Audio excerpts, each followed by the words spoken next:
All right, everybody, the three big takeaways today when it comes to David Mosley. He's the alleged cat killer in the Bronx. Not only did a grand jury indict him yesterday, there's also a change of venue. First, the indictment. Let's go ahead and talk about that. That means the prosecutor had enough evidence on the table that this grand jury said, yep, there is definitely a case there. Indict him, but not convict him. Again, indict him, meaning they believe there was enough evidence to move forward. And for us animal advocates, that's a huge step forward. Not to mention, the judge actually praised the district attorney's office for turning over basically all of the state's evidence to Mosley's defense attorney so quickly. And that is another huge step in the right direction, at least for the animal advocates. But right now, it's up to the prosecutor to prove beyond a reasonable doubt that Mosley is guilty, meaning the judge, the jury, it would have absolutely no doubt that Mosley killed that cat. And what about the change of venue from the criminal court to the Supreme Court in the Bronx? Because it's felony, not misdemeanor, but felony animal cruelty. So now when we see Mosley next, he's going to be arraigned, meaning he'll be formally charged. And at that point, he pleads guilty, not guilty, or no contest. And remember,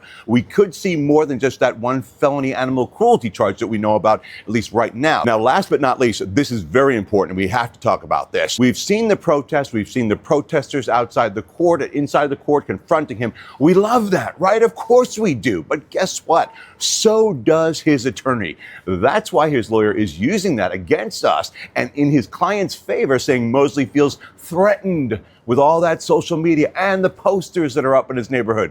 Now, don't think for a moment that his attorney is not going to jump all over that Mosley feels threatened and can't get a fair trial. Yes, that's what he will say. But the judge said, hey, listen, free speech, but, and this is a big but, she warned in the courtroom not to follow, touch, harass, or curse at Mosley. Why the warning? Simple. Because if Mosley is convicted, that guilty conviction could be overturned due to bias, or I guess another way of saying it, that he wouldn't get a fair trial. Again, a really fine line when it comes to our freedom of speech and our protesting, and how much is too much.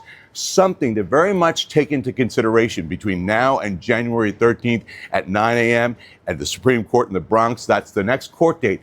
And last but not least, justice for mercy.